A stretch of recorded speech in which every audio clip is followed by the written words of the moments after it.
Welcome to Consider Yourself Hugged. I'm Tammy. I'm Michelle. I'm Gracie. And a hug is a gesture intended to convey a sense of care and support, safety, intimacy, and affection. And even though we can't wrap our arms around you, we want you to consider yourself hugged. Well, hi, ladies. We're back again for our third session together, our third topic together. So excited to see your faces. And we won't talk about all the private stuff that we talked about before we started to record.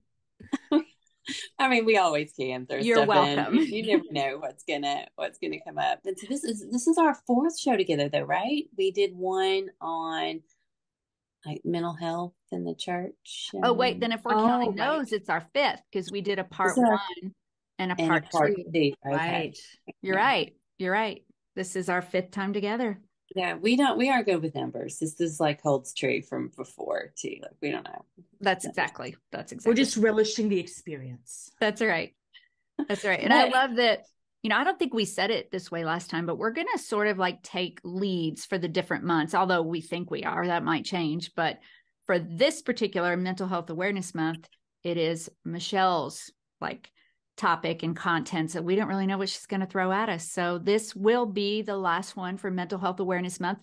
And we want to remember to always tell you that what we're presenting here is general advice. We hope that it will just really speak to you, but it's not intended to just be like counseling or therapy just for you. And we will always put all of the resources that we can think of in the show notes. So always reach out for help.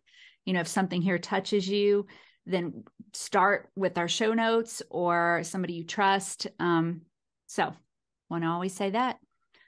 So Michelle, what do you have for us today? So today I just want to open it up first with a question that I'm going to pose to you and Tammy and Gracie. Like, is it important or how important is it to heal from like things that happened in the past? Lots of different philosophies on that, lots of different ways people handle that. Is it important to bring that back up? Is it important to kind of take another look at that, even if it's not something you feel like is in the forefront that you think about a lot? And so, Tammy, I'll let you start. What do you think? Oh my gosh, it's so timely that you asked that. I don't know if I mentioned this before, but I think it is so important because lately I've realized that I have not healed from the student. Did I talk about this last time? The student teaching? No. Okay. Well, just the short story is, I was doing my student teaching and the cooperating teacher said to my college professor who came to visit, said to him about me in front of the class, she has no initiative and doesn't belong here. So I was 30. And after growing up with all the things that I had, what she was seeing in me was fear and timidity that I was afraid to speak up. But I realized only recently that I have not healed from that. And so I will, for example, cram a million things into my day because I feel like if I'm not doing that, I must have no initiative. So my answer is wholeheartedly, at least from a personal perspective, because that's where I am right now in that, so important. That's my answer. And I agree. And I think that, kind of like what we were talking about before, how we have a tendency in a culture to do yes or no, the whole this or that. I think this falls into what healing is, because I think a lot of people think healing is, when I think of that or I come into a similar situation, it doesn't hurt me anymore. It's not uncomfortable anymore. And that's not necessarily what healing is. I mean, it's kind of like, right? It's kind of like grief. We never unlose our loss. Mm-hmm. It's how we incorporate that loss or process it in today's life. So I think we're never going to unexperience something that traumatized us or hurt us. But the healing is going to make that go away. It's going to allow us to live life fully without those barriers.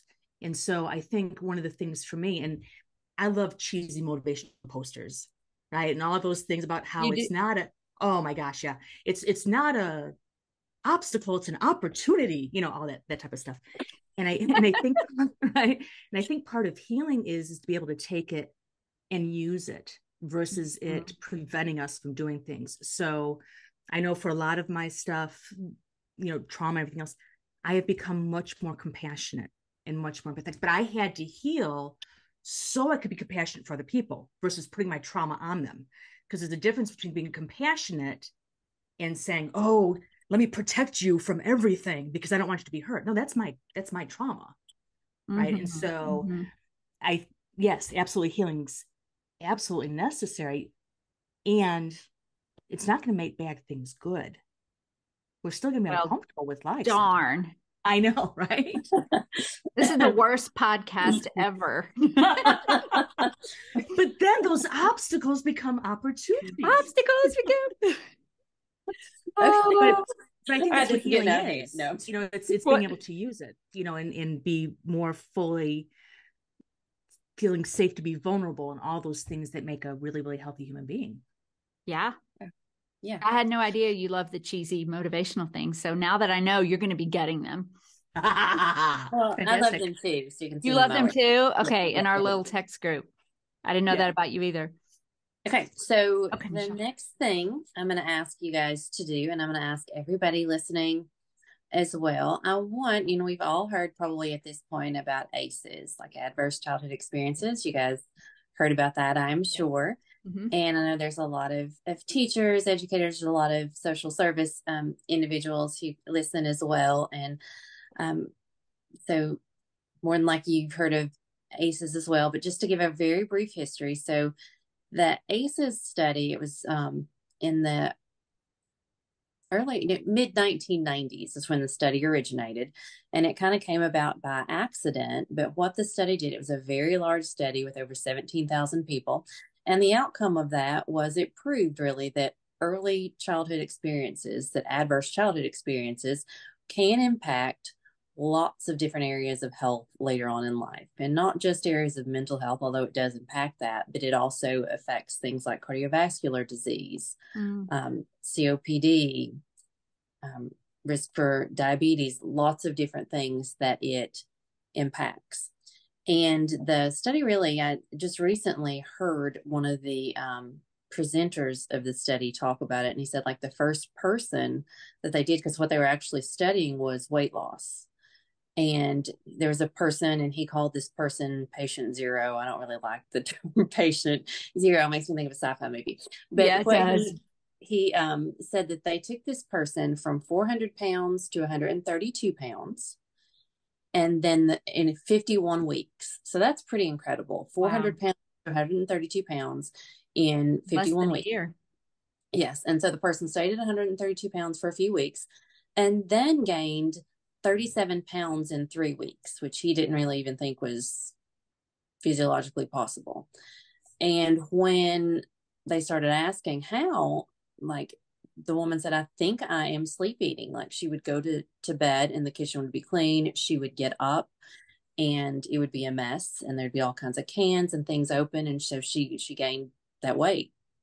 And then he said, quicker than the time it took her to lose it. So quicker than 51 weeks, she gained it all back to 400 pounds. And then she left the study. And he said that they didn't hear from her again for 12 years. But what happened in the meantime was friends and family raised $20,000 for her to have bariatric surgery. She had the surgery and lost 96 pounds, and then had all kinds of, like, she had 5 mental health hospitalizations. She had multiple suicide attempts, and no one could really kind of explain it. But once she really kind of got into therapy and got to looking at it, and what she reported back to them when they got back in touch with her 12 years later was that, and they had already realized that there was an incest history, that was one of the things that was causing some difficulty. And she said that, like, when she was around the 132 pound mark, that someone at work hit on her. Wow. And that's how when triggering would that be? Yeah. Wow. And that's when she started the sleep eating. And then at night when she lost the 96 pounds and due to the bariatric surgery, she could not gain it back. And so like her protective factor that she was using, her coping skill, it was kind of just removed from her without working on kind of right. the problem underneath. Mm-hmm. And that caused kind of the like disruption and things she saw then. And so kind of just looking at it from the perspective of, you know, my own, like there's so many things I think that we do in everyday life that may tie back to something that we may not even realize at that moment. Mm-hmm. And so what I'm going to ask is I'm going to read the 10 different questions on the ACE study. And I'd like for you guys to fill it out for you, but I also want you to fill it out for one or both of your parents, the best you know. So you'll fill out the score for you. By fill out, we're just numbering as you're reading them. Yes. And so every single one that's a positive is 1 point for a total of 10 possible points. Okay. And so you'll do a column for you and a column for one or both of your parents. Okay. Again, for as much as you know. Okay. And I did this earlier. I did it for me. I did it for my mom. So mine was 5. My mom is a 7 or an 8 out of 10. Wow. Yeah. Yeah. And so I'm going to read them. And again, 1 point for each one of these that occurred for you and 1 point for each that occurred for your parent in their column. So 1, did a parent or other adult in the household often swear at you, insult you, put you down, or humiliate you, or act in a way that made you feel that you might be physically hurt?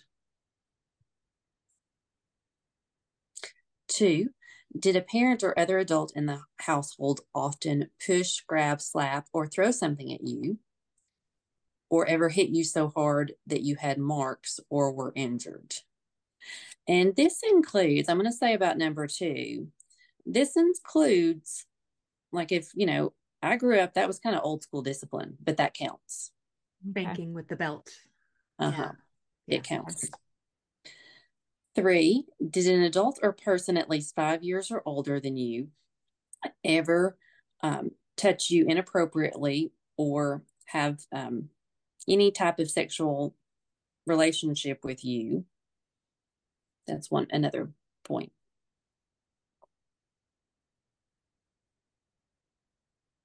4, did you often feel that no one in your family loved you or thought you were important or special? Your family didn't look out for each other, feel close to each other, or support each other? 5, did you often feel that you didn't have enough to eat, had to wear dirty clothes, and had no one to protect you, or your parents were too drunk or high to take care of you or take you to the doctor if you needed it? 6, were your parents ever separated or divorced? 7, were any of your parents or adult caregivers often pushed, grabbed, slapped, or had something thrown at them, or sometimes or often kicked, bitten, hit with a fist, or hit with something hard, or ever repeatedly hit over at least a few minutes or threatened with a gun or knife? 8, did you live with anyone who was a problem drinker or alcoholic or used street drugs? 9, was a household member depressed or mentally ill, or did a household member attempt suicide? And 10, did a household member go to prison?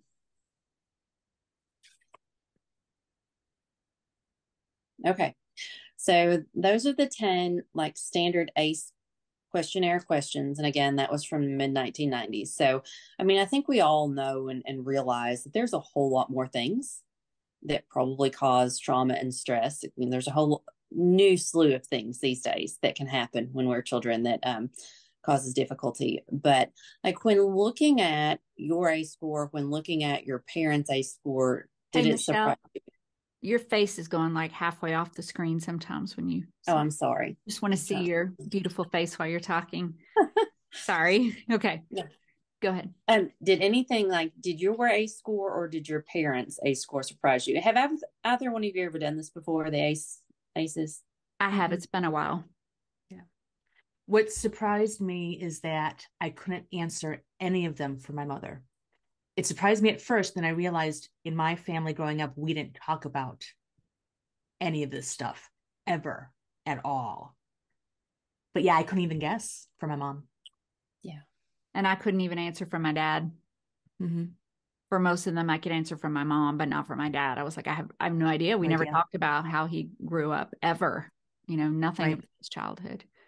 Yeah. And like for my mom, like I had to answer based on like random stories she told me.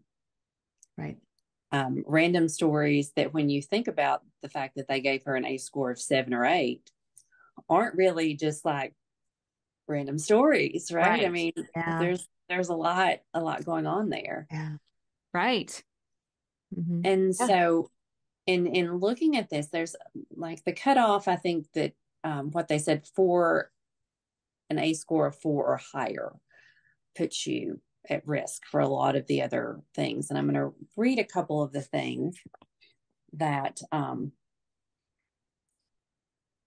it puts you at risk for. And I don't mind sharing too with you, Michelle. I know that sharing in this context is completely what people feel comfortable with. And I was at a 5 as well.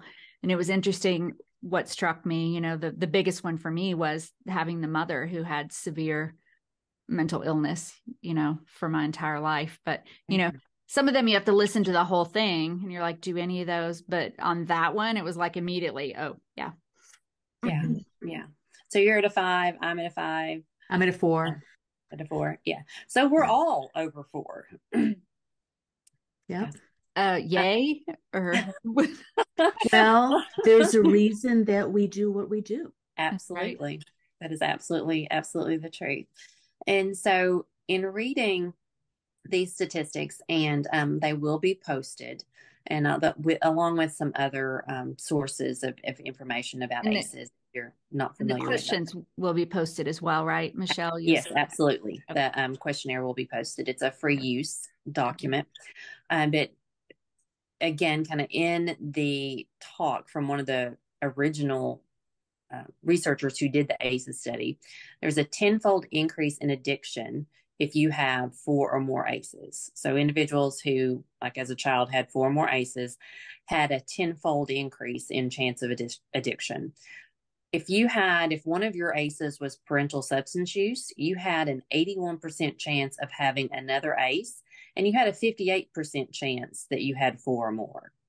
So parental substance use is a strong indicator that there's going to be other dysfunction there. And I think, and correct me if I'm wrong, Michelle, and I think that's even if you don't know that the parent has a substance abuse issue. Yes. Yep. Absolutely. And you have a 20-fold increase in risk of attempting suicide based on these statistics, 60%. And I'm going to really ask you guys what you think about this next statistic, because I feel like it's high. This is what he said. But again, this talk was several years old.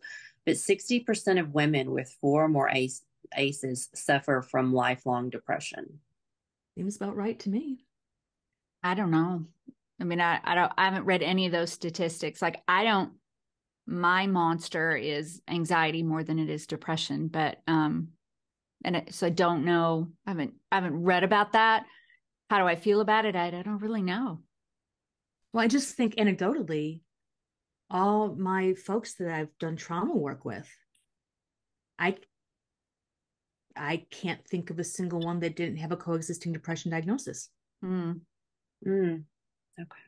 Now that's, very specific, but yeah, I can't think of anybody.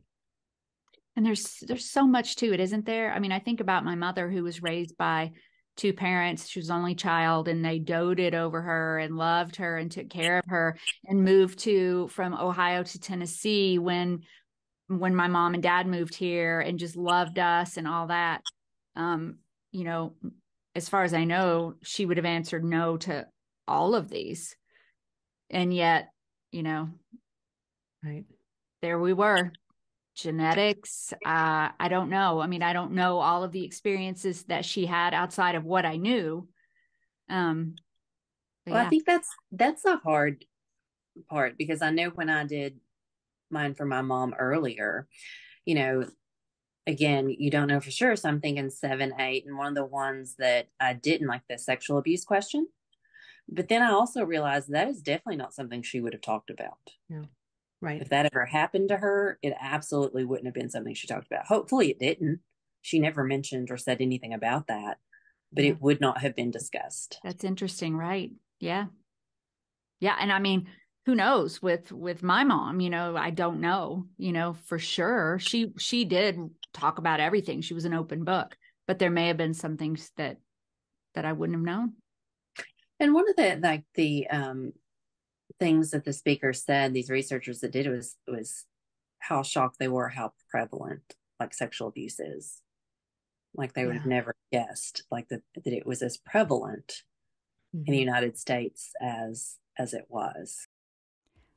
Well, friends, we didn't know it at the time, but we decided to break this into part 1 and part 2 for a couple of reasons.